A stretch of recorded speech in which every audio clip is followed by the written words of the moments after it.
Hey guys, Matthew Morrow, MorrowInvest.com. I'm here in the RSA tower downtown, and you can see here it's about 22 stories, and then I'm out here in the beautiful gardens. I was planning on being upstairs on the terrace, but outside of the Capital City Club, but it is so windy up there with the storm approaching today that that's just not going to be a possibility. You guys wouldn't be able to hear me. And I know you're excited about hearing me, so hopefully as people join the live broadcast, the reason I wanted to do this is I'm doing more and more of these. I wanted to let you guys understand how real estate investors, how investors in general, look at things that come up in our life. So life is going to continue to happen. That's just a daily thing. We cannot stop time. So we're going to continue trucking forward. So how should we respond, and how can we respond, and how can you be successful no matter if there's a storm on the way or not? And I also want you to think about investing in general. And so we're going to talk about several of those things in detail. Hopefully with the wind blowing, other than my messed up hair, you'll still be able to hear me fine. If not, we can always do the video again. This is the type of conversation we have in our private investors group. I'll mention that a couple of times as we go through the video. If you are interested in having, we call it kitchen table. I would be sitting at your kitchen table or in your living room, and this is the kind of conversation we would have. We talk a lot about purpose. We talk a lot about the why. You know, what is the reason you're trying to be successful? And then when you understand your why and you understand your purpose, it makes all this other stuff worthwhile, right? So you have to have a lens, a frame that you put everything else through, whether it be your faith or your particular goal, or you're trying to lose weight, or you're trying to make money, or whatever you want, right? So we're going to start here in just a minute, and I'll start going through kind of the thought process of what an investor thinks. And this is, of course, from my perspective. I've been a financial advisor. I had my Series 7 in '63 and my insurance license. I was a broker in 7 states. Licensed with the Securities and Exchange Commission as a registered rep with, at the time, Sun America Securities. And also was a insurance broker and had about 7 agents under me, and also was a continuing education provider. And those things just continue. I did not have a very successful run as an advisor because people wouldn't take my advice. They would be more concerned about what was going on with their football team than they were about what was happening in their 401k or what was happening with their taxes. So even though I would give them advice, they would not take it. So I quit giving advice, and I went and took my own advice. And so, as many of you know, or if any of you have read my either of my books, 30 Jobs in 30 Days, which you can get for free. If you can either read it for free on Kindle, if you're on Amazon, and you have a Kindle Amazon Prime subscription, you can read that for free. Or my second book, The Business of Christianity, I tried to take. It's just stories from my life that I tried to incorporate into a book and share with you some of my ups and downs, and so hopefully you'll be blessed by that. Both of those you can find on my website, MorrowInvest.com, or on Amazon. So as we go through this, I want to tell you, I remember when Katrina came through, and that was years and years ago, and by the way, we're not going to get into any, this is no political stuff. I'm not talking political, and I'm also not going to talk about the things we should do as individuals. It should be a given, especially if you're on my page, that my faith is part of the main reasons that guides me. So, if you should know just inherently that we should take care of people. So, I'm not going to speak a lot about that because that's not what the purpose of this investment group is about. The goal here is to help prepare you, give you as many tools, and to help give you a mindset of how to find opportunity no matter where that finds itself. Okay, so So the thought of, should we go and help hurricane victims? Of course we should. Should we donate money? Should we do whatever? Absolutely. Absolutely. So beyond that, we're going to talk about business, and particularly how to make money and how to serve people and make money at the same time. Now, a lot of people get all bent out of shape because they think this sounds like a terrible prospect. But, if people are bringing tractor-trailer loads of goods from Walmart, and they're providing water and toilet paper and medical supplies and all those kind of things, most of those people are happy that those people are there, right? They need generators and gas tanks and all that stuff that we take for granted in our just-in-time inventory lifestyle. So again, we're not going to talk about that. So there is actually a lot of profit to be made, and you can do it in an honorable way by serving people. So I have people on a regular basis that I talk to that feel like investing in general is this really, really tough thing. Or they ask me, is this particular thing, should I buy a trailer park? Should I buy individual houses? Should I be into real estate? Should I buy stocks or gold or whatever? I normally copy my response from Kiyosaki, who has Rich Dad, Poor Dad, and just say, are you a good investor? Because you can make money in any of those things, right? So you can make money as a neurosurgeon or a plumber or a grass cutter or a drywaller or a painter or an antiquer. You can make money a bazillion kinds of ways. I mean, in America, you can literally make money doing just about anything. So what I try to hone people in on is the majority of the things that I talk about are going to be common sense. So most investing is common sense. If somebody pitches you something, and not only does it not make sense, but they can't explain what they do in about 2 sentences, I'm not interested. I mean, you could be the most brilliant brain surgeon in the world, and you can say, well, it's really complicated, but basically I'm a brain surgeon, and I specify my business into this. Okay, 2 sentences. You just told me what you did, and I understand it. Okay, so especially a lot of investors, they overwhelm you with information that really doesn't have anything to do with whether you're making money or not. And they make it sound so complicated that you don't know what to do. And so they basically say, just trust us with your money and we'll make you a return. And then when you ask them, are you invested in this? Or, what are my returns? Is that what your returns are? They don't want to tell you that, right? In fact, until 9/11, they had to make a rule to say, because what was happening was things like Enron happened, where there were CEOs that knew they were going out of business, yet they still had their employees participating in the plans, but yet they excluded themselves and they weren't investing in their own companies. Here in Alabama, we might say the chef doesn't eat their own cooking, right? That's a problem. So we want to make sure those things are going. By the way, since this is a live broadcast, hopefully there won't be too many distractions, but there might be. So if they are, we'll just continue moving forward when they pass. So I want to talk to you about, so when Katrina came through, right? One of the things that I did, along with a lot of other people, is I was still a broker, I still had insurance, and I still owned my lawn service. So I had a lawn service and landscaping and tree company on the side. So when the eye of the storm passed, I kissed my mother goodbye, and I said, I'm on the way to go look for work. And the storm, the rain was running sideways.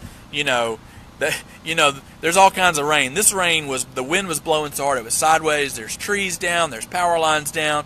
Over the radio they're saying, don't go outside, don't leave your homes, all this kind of stuff. So there was risk in what I was doing. But to me, it was an educated risk. So I went out, and I'll never forget knocking on these people's door, and the storm, was still going on. And I remember I was holding my hat because the rain was blowing so hard, knocked on this house where they had a tree down in the front yard, and I said, hey, I had to yell. I was like, I see you've got a tree down out here. And I said, can I cut down your tree? And they were like looking at me like I was crazy because the storm was still going. Well, I left them my business card.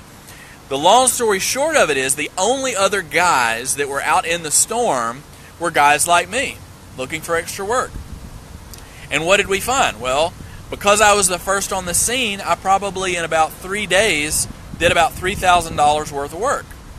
So I made in a few days what many people don't make in an entire month. Now, I'm not saying that to brag. What I'm saying is there's opportunity. So, let's take this crazy knowledge that investors seem to have, right? And then this is what I tell people. So if I were to ask you, what time of year do they sell the most Christmas trees? Probably November to December, right? What time of year do they sell the most turkeys? I would assume in Thanksgiving, during November. What about Valentine's candy? I would assume February.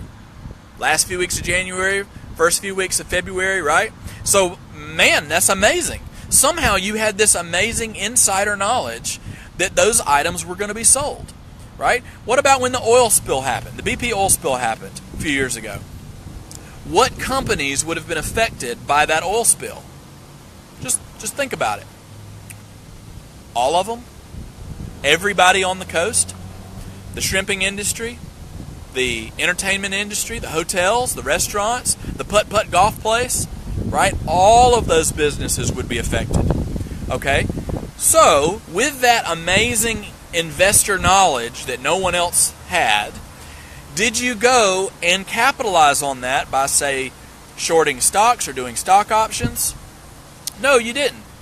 Now, again, a lot of people get upset that somehow this is evil or wrong, but it's not. It's if you ever are in the stock market is basically you're placing a bet in when you're playing the stock market on whether, that's why they call playing the stock market, on whether a stock is going to go up or it's going to go down, right?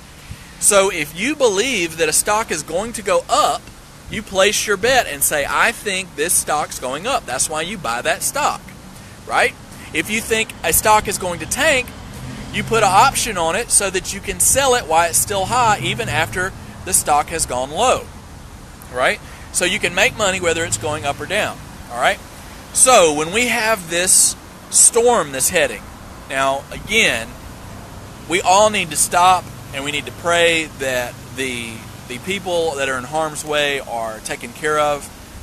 Anything that we can do, whether it be donating money to nonprofits, our local churches, or sending resources that way, or even some of us are actually traveling down there. I've done that before. In fact, last year, I believe, after some major flooding in Louisiana, we took some shipments down there. I just had a friend take a shipment of stuff over to Texas, to Houston, that's just dealt with their hurricane.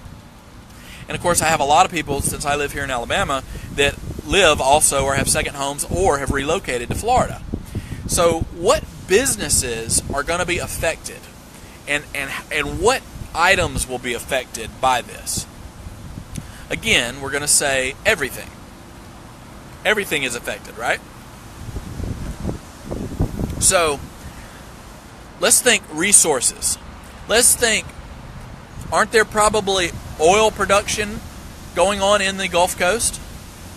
I would think so. So oil's going to be affected, right? Why are gas prices higher right now in Alabama? Because 20% of the U.S. gas production is produced out of Texas. So Texas has come to a halt, right? So guess what? Our gas prices went up, right? That makes sense, right? So did I have some amazing investor knowledge? No. I used common sense, and this is all that investors do. We use common sense that we then apply to whatever situation we're in. And you can be productive and profitable. And I'm all about being as profitable as possible, because then we can help as many people as we can, right? It takes money. It does, you can help people with your time and your service and the power of your back, but money can multiply you, right? If you can gather money together, you can send resources that people desperately need, okay? So let's talk about resources. So we already mentioned gas. I'm assuming power is going to be knocked out, right, in quite a few places. What about farming? You think farming will be affected? I believe they have a lot of orange groves. They have avocado. They have fruit. They have lots and lots of vegetables. Farming is one of the largest industries in the entire country. The U.S. produces more food than we can even eat. It's one of our biggest exports. We make a ton of food. We have a ton of farmers in the United States, and a lot of those farmers are in Florida. Okay, so you don't, when you think Florida, you might think of Orlando or Miami or maybe Panama City Beach or Destin, but the majority of the country is farmland. Same thing if you thought about New York, you would think, oh, New York, you think Manhattan, you think skyscrapers, but actually a large portion of New York as a state is farming land. So farmers are going to be affected. So would it be a good conclusion to come to think that if for some reason the orange groves are wiped clean, that orange production is going to be lower and therefore orange juice is going to be higher? Right? These should be just conclusions you as an investor can come to. If we get, say here in Alabama, we get half of our avocados from Florida, right? Because it's a tropical climate and they can plant them year round, and so there's not an in and out season. They're kind of in season all year round. Is that going to affect us? Absolutely. In fact, there are truckers that drive all the way from Miami, and they take goods all the way over to Washington State. I used to have a friend that drove that route. Every 2 weeks, he would drive from Washington State to Seattle all the way down to Miami Beach. And he would do that every 2 weeks. He would run that route in his truck, dropping off things all the way. So oranges, he was taking to Washington, right? So what else would be affected? What about the shipping industry? Well, what's involved in the shipping industry? Well, if all the roads are bottlenecked and packed up, you're going to have truckers, right? You're going to have your distribution centers, because we're on a just-in-time inventory system in most places now. It's so fast that we don't have big warehouses full of stuff anymore. They go to a main distribution center and distribute that to different places. That's why if you're in Florida right now and you go to Walmart, you've probably seen on Instagram or on the news how the shelves are empty and they haven't been restocked because Walmart and other places like them restock on a daily basis. Okay, so shipping is going to be affected.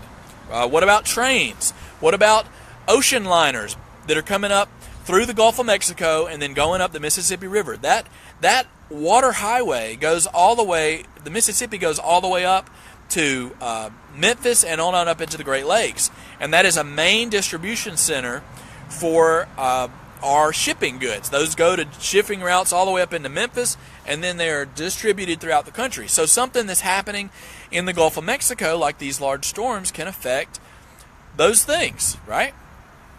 What else can it affect? Hospitals. You've got assisted living and nursing home places. 65% of the baby boomers in our country say they're moving over the next 20 years. And the top 3 destinations are Texas, Arizona, and Florida. So there's no surprise that Florida has a lot of assisted living and nursing homes in them. And so those people are going to be affected, right? So they actually have their life endangered, not only because of the storm, but a place goes without power. They need backup generators. They need fuel. They need all that kind of stuff to keep going, that it might actually have respirators and things like that keep people alive, right? So they're going to be affected. What else is going to be affected? What about entertainment? Like Disney and Epcot and all the other places that are throughout Florida that people go through for entertainment, whether it be, if you're a guy on the beach and what you do for a living is you rent jet skis or you rent umbrellas, you're probably not renting many jet skis right now this week, right?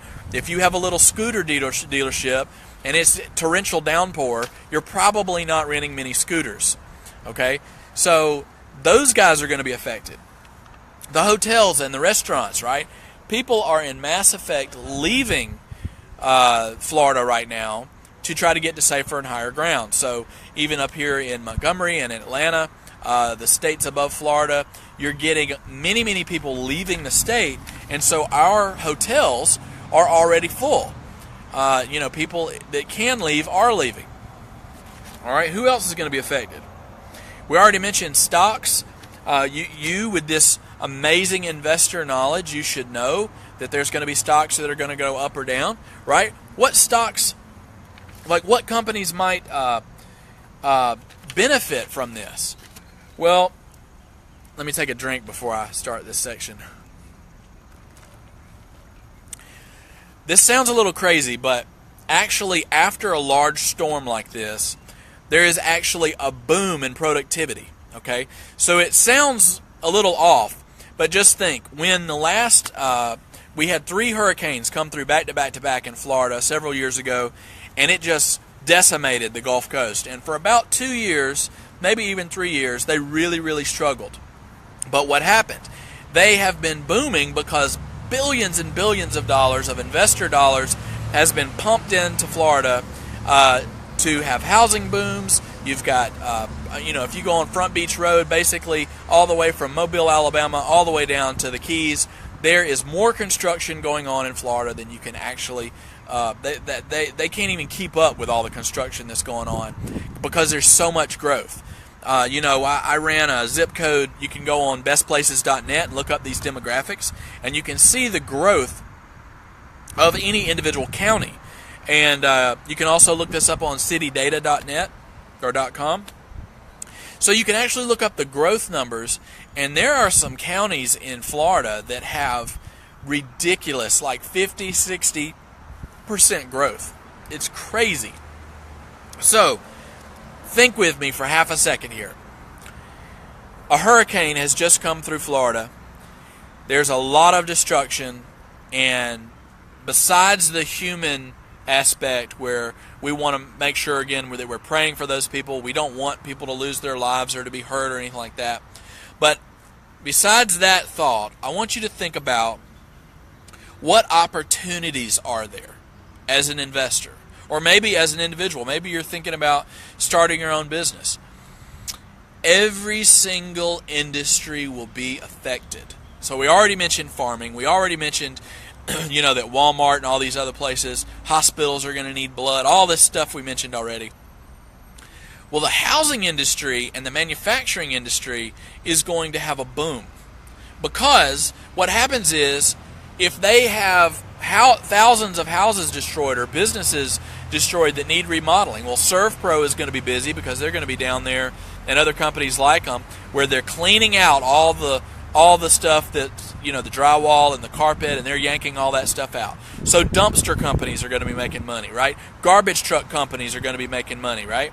Who else? You're going to have everybody: roofers, electricians, plumbers, drywallers, painters, cabinet guys, right? All of these different industries are affected. Even so, all the way back, just imagine some guy on a bulldozer 10 states away, and he's mining ore, and that ore is then turned into billets, and then that billets is turned into steel, and that steel then ends up in Florida in some building, right? It affects everything. So even though this is a tragedy that's going on right now, as an investor, I want you to think about all the opportunity that comes behind something like this, okay? So when you're looking at opportunities, you need to be able to learn to say yes. You need to learn to be able to look for opportunity in almost any situation.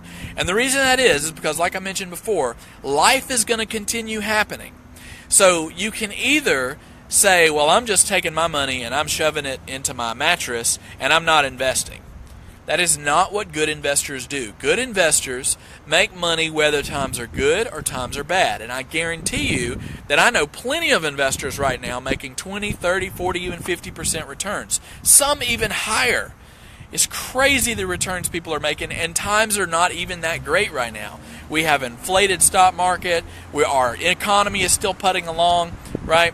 But there is tons of opportunity, and if you start learning how to capitalize on those opportunities, which there's no better place than right here in America to do that, there is opportunity everywhere. And I always like to end with this.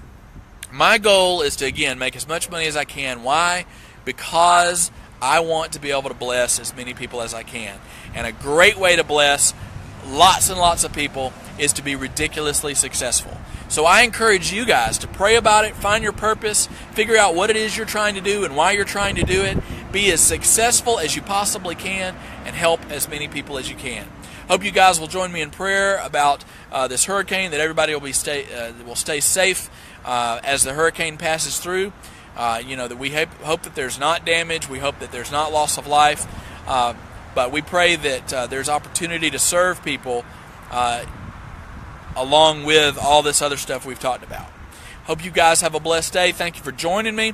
If you are interested in having more conversations like this, where we talk about opportunity, we talk about taxes, business structure, learning how to run numbers. So many people don't know how to run numbers on businesses.